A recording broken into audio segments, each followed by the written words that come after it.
Bonjour à toutes et à tous, et bienvenue sur Algérie Puissance. Aujourd'hui, ce que vous allez entendre n'est pas une simple information. Ce n'est pas un fait divers, ce n'est pas une rumeur amplifiée par les réseaux. C'est le récit précis, documenté et glaçant d'une opération militaire qui a probablement empêché le pire. Une opération qui aurait pu bouleverser durablement l'équilibre sécuritaire de tout le Maghreb. Nous allons revivre minute après minute comment l'armée algérienne a démantelé l'une des bases terroristes les plus complexes jamais découvertes dans la région. Le lieu d'abord. À moins de 3 km de la frontière tunisienne, dans une zone désertique classée ultra-sensible, au cœur de la wilaya de Tébessa. Un secteur que les services connaissent bien. Un secteur historiquement exposé au trafic, aux infiltrations et aux tentatives de déstabilisation. Mais cette fois, il ne s'agissait pas d'un simple passage clandestin, ni d'un camp sommaire dissimulé à la hâte. Ce qui a été découvert là-bas dépasse tout ce que les forces de sécurité avaient rencontré jusqu'ici. Sous des tonnes de sable et de roches, les terroristes avaient construit un véritable complexe souterrain. Un quartier général enterré, pensé pour durer, pour résister, pour frapper. Des tunnels renforcés, reliés entre eux, permettant de circuler sans jamais apparaître en surface. Un atelier dédié à la fabrication et à l'armement de drones. Des réserves d'explosifs militaires stockées sous béton armé. Un centre de communication satellitaire capable de rester opérationnel même en cas de brouillage partiel. Il y avait aussi une infirmerie entièrement équipée, une cuisine collective, des dortoirs climatisés. Tout indiquait une présence permanente, structurée, disciplinée. Et surtout, les enquêteurs découvrent rapidement que cette base n'était pas défensive, elle était offensive. Un plan était prêt, écrit, validé, financé. Un plan d'attentat coordonné en Algérie et en Tunisie, programmé pour la période la plus sensible de l'année, les fêtes de fin d'année et les rassemblements religieux. L'objectif était clair, provoquer un choc massif, créer la panique, faire vaciller les États et replonger la région dans un cycle de violence rappelant les pires années du terrorisme des années 90. Mais revenons au tout début. Fin août 2025. Comme chaque jour, un drone de surveillance stratégique Winglong 2 patrouille à haute altitude. À plus de 12 000 mètres du sol, il balaie méthodiquement une immense zone désertique. Soudain, une anomalie apparaît. Une signature thermique inhabituelle, localisée dans une cuvette sablonneuse totalement isolée. Un endroit sans route officielle, sans village, sans activité humaine recensée. Les opérateurs insistent, zoom après zoom. Ils distinguent d'abord des traces de pneus, puis des formes géométriques anormales, enfin une structure qui semble littéralement émerger du sol. Comme une termitière géante, parfaitement camouflée. En analysant les images, les détails deviennent troublants. Des tranchées creusées mécaniquement, un immense filet de camouflage couvrant plusieurs centaines de mètres carrés, des panneaux solaires repeints couleur sable pour éviter toute réflexion lumineuse, un puits foré à grande profondeur équipé d'une pompe électrique silencieuse. Plus inquiétant encore, un générateur diesel enterré, conçu pour fonctionner sans produire de bruit détectable. Des antennes satellites dissimulées sous des faux rochers, et surtout une activité nocturne intense. Les images infrarouges montrent des colonnes de pick-up Toyota approchant de nuit, phares éteints. Les véhicules déchargent des caisses lourdes, très lourdes. Certaines portent encore des inscriptions lisibles, du cyrillique, de l'anglais, et une mention explicite datant de 2010 liée à des stocks militaires libyens. Parfois, ces convois sont escortés par des motos tout-terrain, des éclaireurs qui sécurisent le périmètre à plusieurs kilomètres à la ronde. À ce stade, le doute n'est plus permis. En moins de 72 heures, une cellule de crise permanente est activée. Les principaux services de renseignement algériens travaillent ensemble, sans interruption. Toutes les sources humaines sont déclenchées en même temps. Un passeur de carburant retourné depuis plusieurs années. Un ancien combattant djihadiste intégré à un programme de déradicalisation. Un informateur infiltré dans des circuits commerciaux transfrontaliers. Un chauffeur routier opérant entre la Libye et la Tunisie. Parallèlement, les systèmes de guerre électronique entrent en action.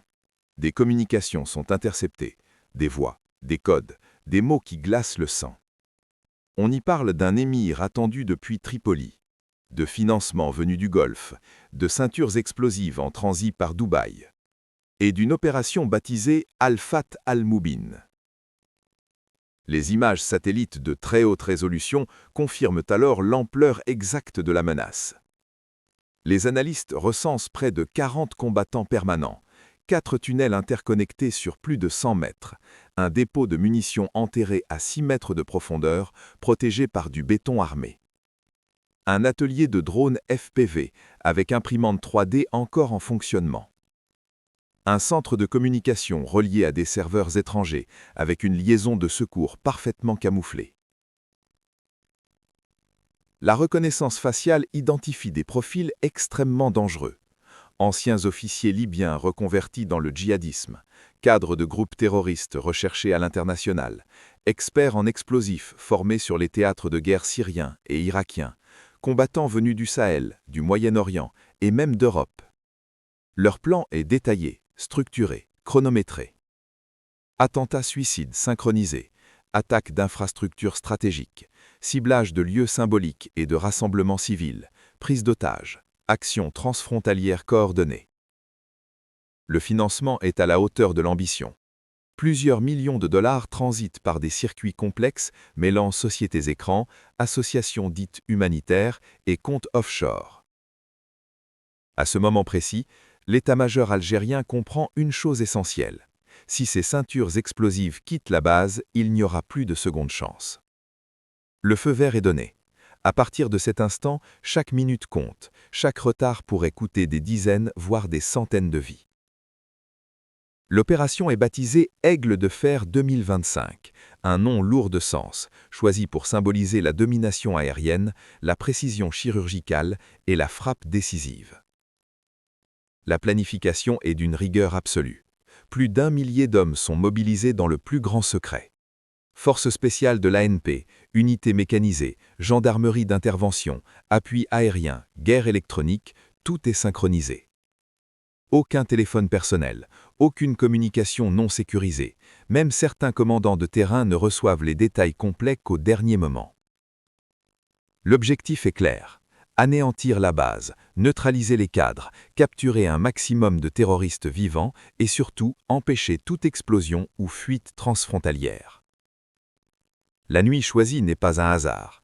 Les services savent que plusieurs cadres sont présents sur site. Ils savent aussi que des explosifs sont déjà câblés. La marge d'erreur est donc quasi nulle. À 3h30 du matin, la première phase commence. Les systèmes de guerre électronique entrent en action. En quelques secondes, la base terroriste est plongée dans le silence numérique total. Plus de réseau, plus de satellites, plus aucun contact avec l'extérieur.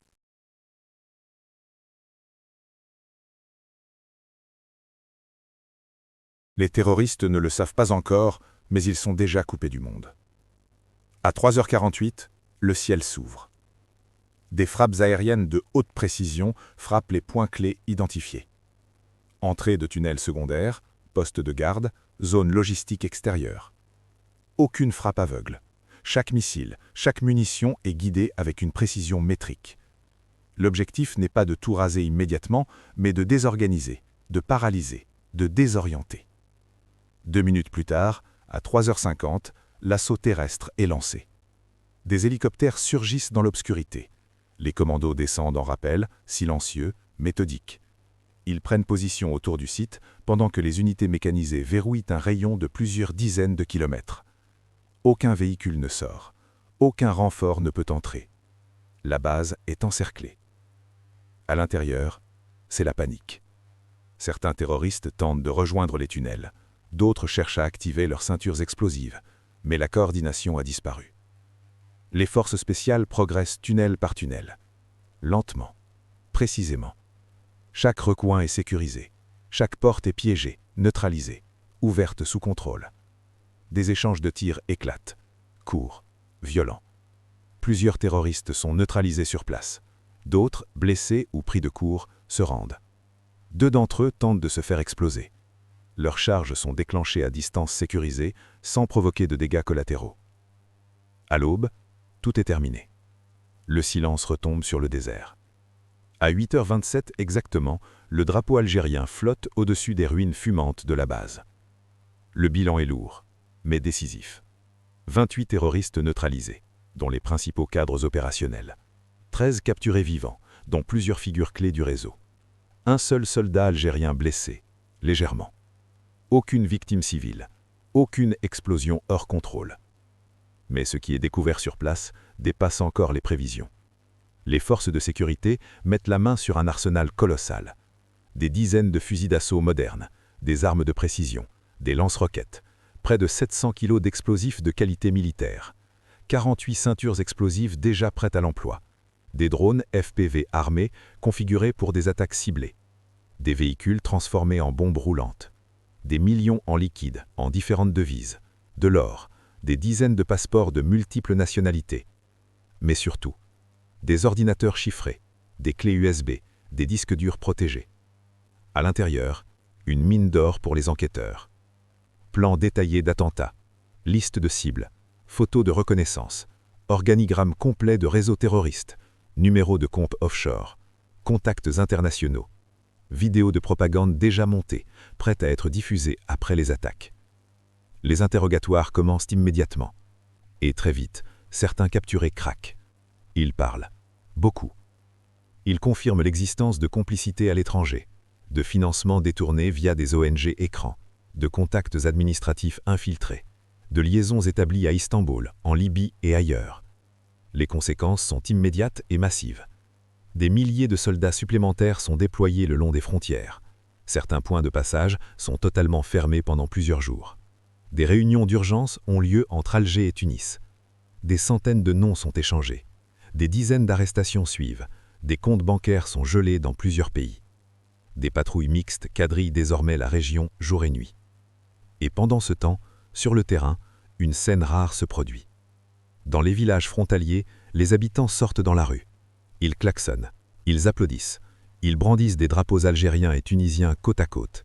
Des anciens pleurent, des enfants courent derrière les blindés. Une forme de relâchement collectif traverse la région. Aujourd'hui, le site de l'ancienne base n'est plus qu'un immense cratère, gardé 24 heures sur 24, survolé en permanence par des drones, protégé par des unités lourdes.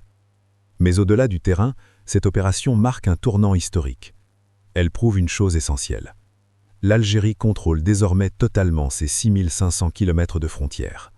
Elle voit, elle écoute, elle anticipe, et quand il le faut, elle frappe vite, fort et juste. Le message envoyé est limpide.